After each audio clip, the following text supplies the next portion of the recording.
Hey folks, this is Matt once again, and welcome back to another review. And this is actually thanks to Blane. I mentioned this in a previous video. He had sent me a few films, and I was going to review a couple of them. One that you'll see a day or two down the road called The Brood. And also, wanted to review this film, Orca, also known as Orca the Killer Whale, from 1977.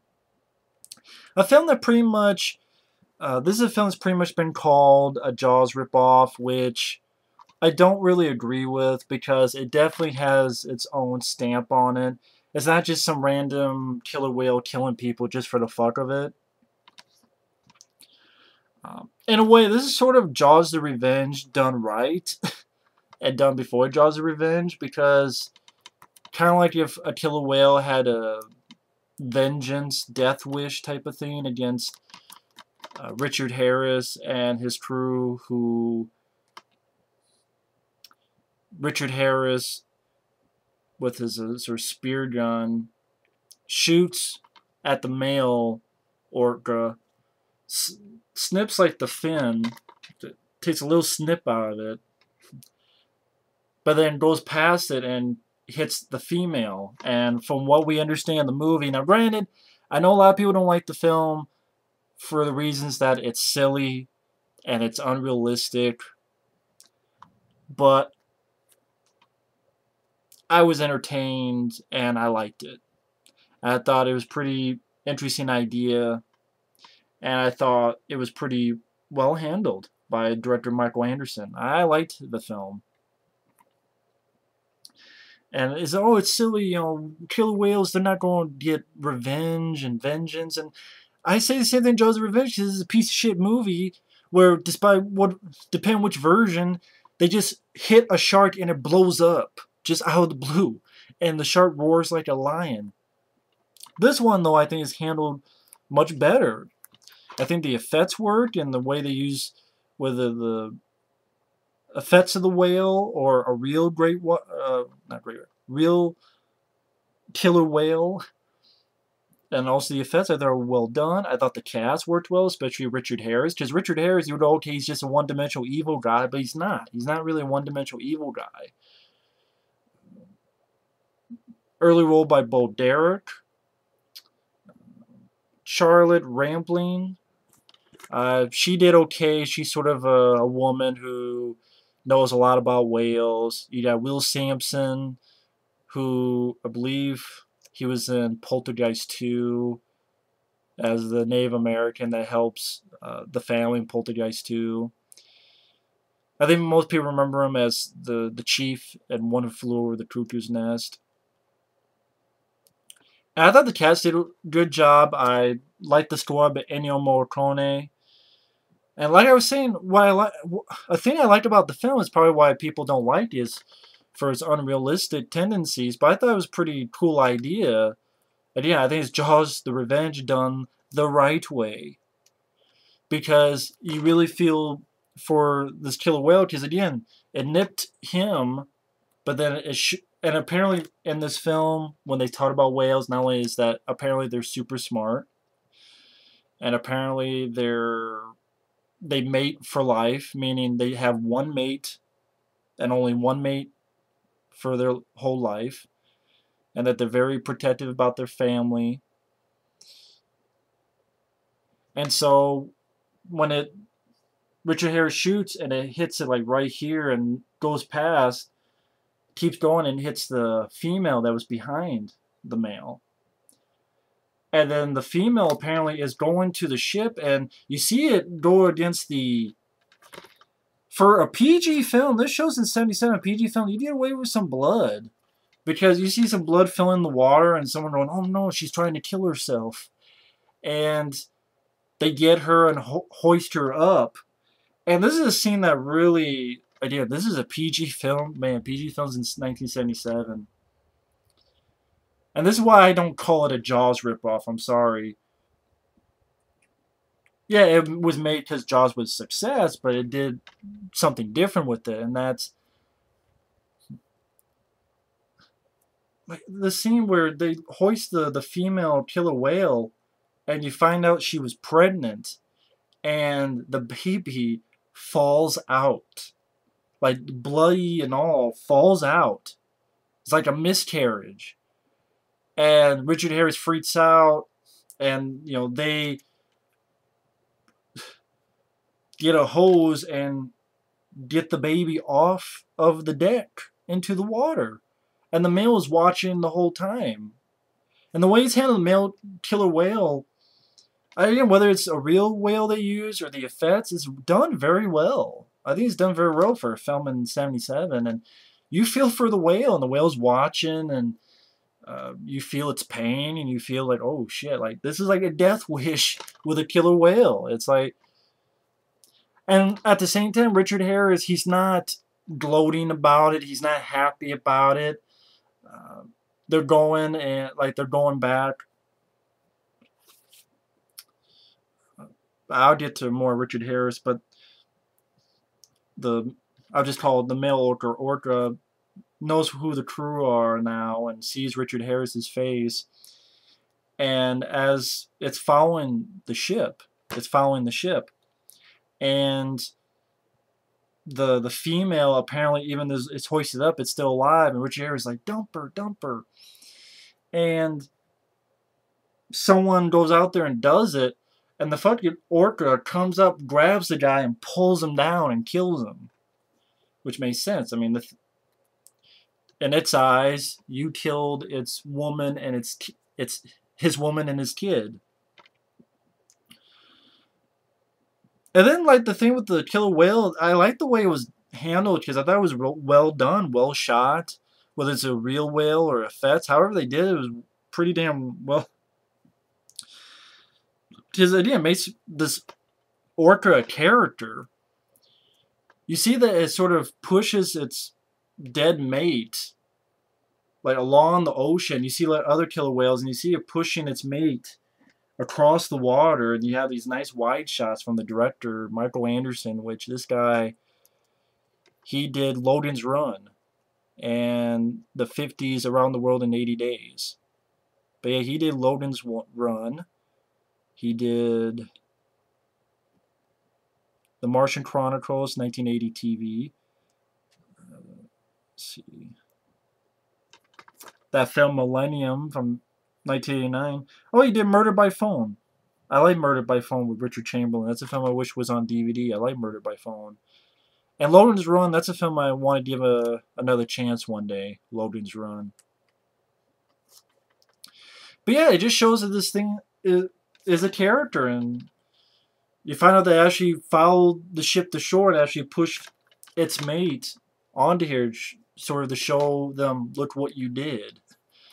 And Richard Harris and his crew gets back, and the people in the sort of fishing village are talking about how they don't like it when an orca is around because it scares their fish away and it hurts their business. And of course, the orca stays there because it wants to get Richard Harris and his crew. And he even goes so far as to bashes all the other ships except for Richard Harris's.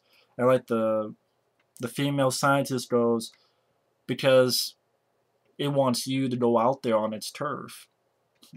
And even, again, I know it's unrealistic, but I thought it was well done, and I was entertained by it. Even, like, hits these pipes, which I guess are gas pipes, and hits this stuff so it causes the place on fire and go up, and it blows up like the... What was that place that blew up? Because it also tries to... When its mate is killed, the orca tries to fuck up Richard Harris's ship.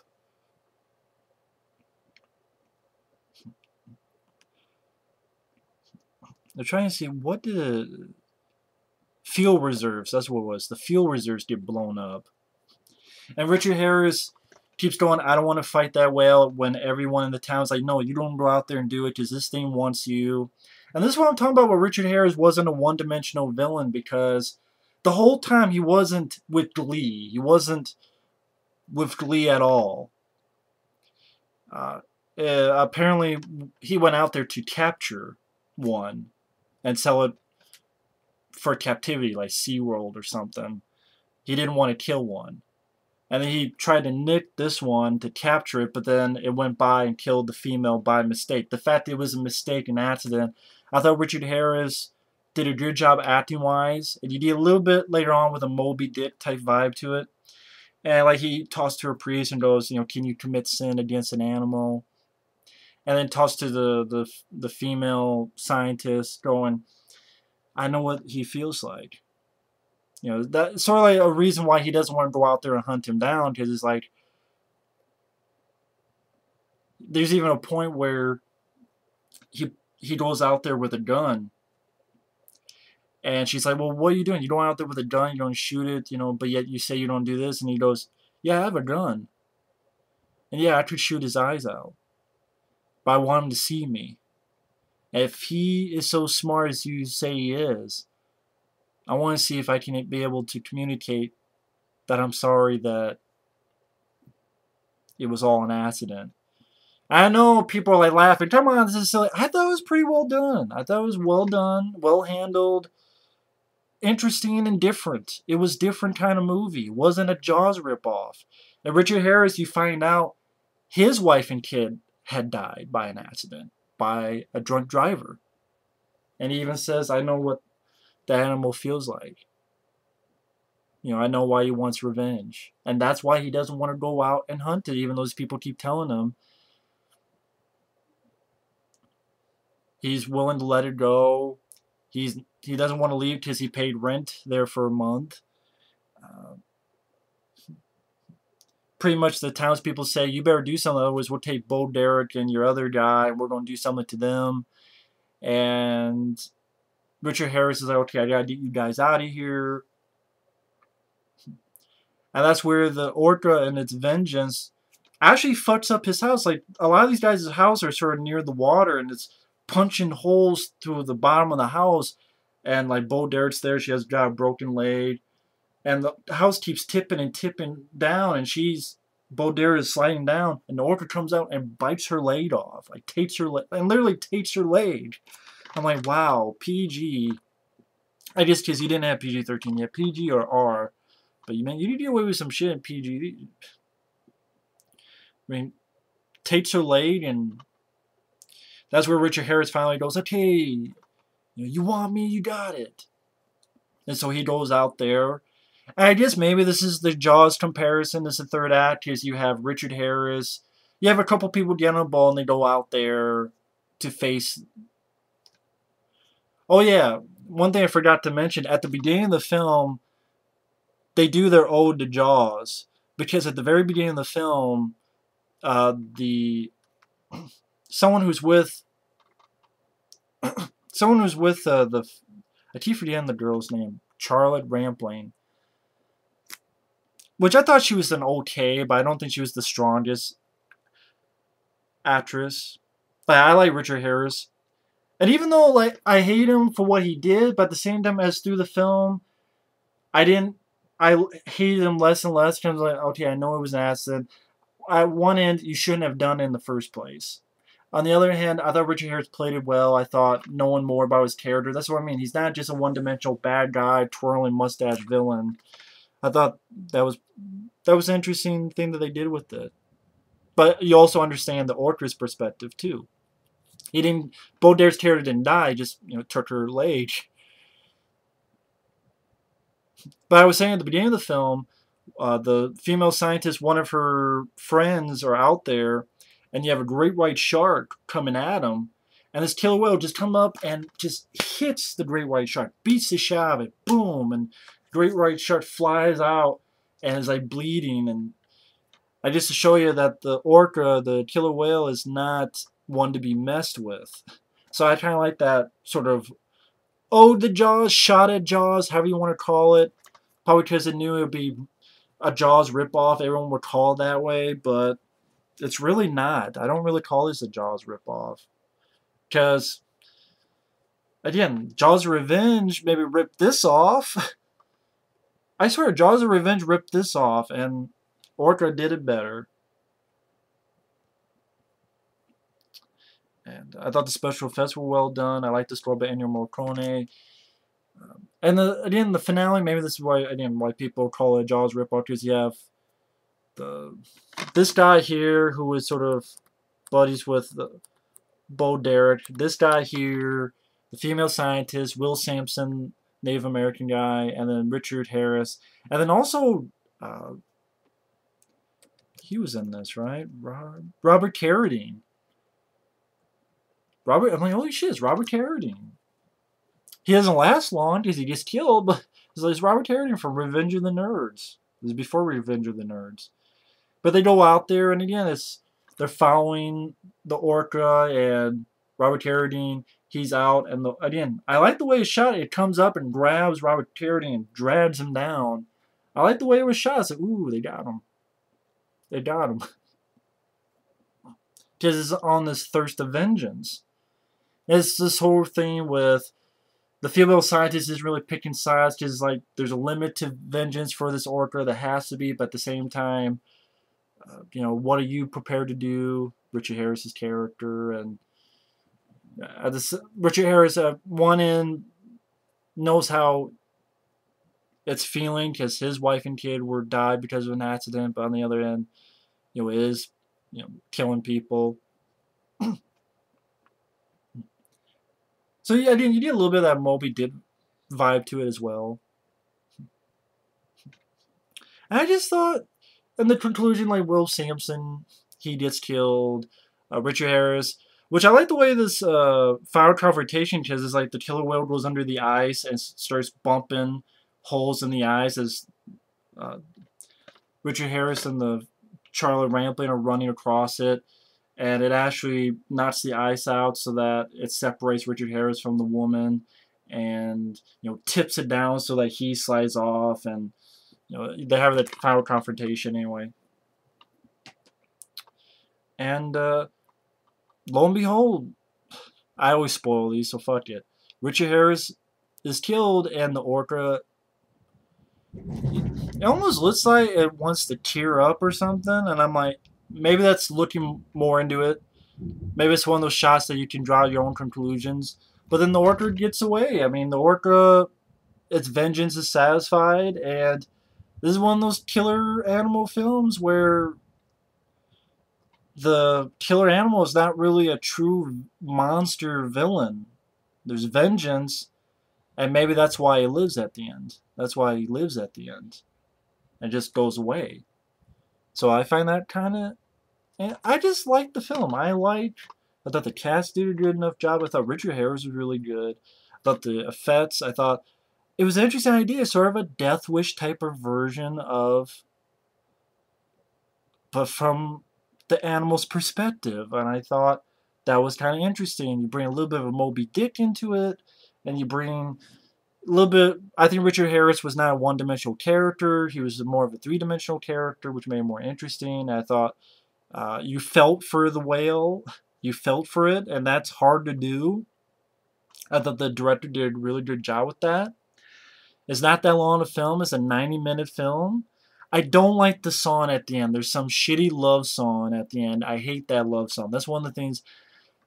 Stuff I could say. Charlotte Rampling is the scientist, the female scientist. I don't think she was the best act. I wasn't really the most interested in her character. I really was not the most interested in her character, I will admit. Wasn't the most interested in her character. And the love song at the end sucked. It was really shitty. But again, I know a lot of people don't like this film because it's quoted silly and unrealistic. I found it entertaining and interesting. So to each their own. And no, there's no features on this. It's in widescreen though. But I'm glad to have this. Thanks to Blane out there. Thank you so much. You didn't have to do that. But it was really cool for him to do it. I really enjoy the film. So I think if you like those killer animal films, you want to see sort of a different little take on it, Orca is well worth the look. At least in my opinion. I think it's well worth the look. But either way, thanks for watching. Take care. And we'll see you later. Bye-bye.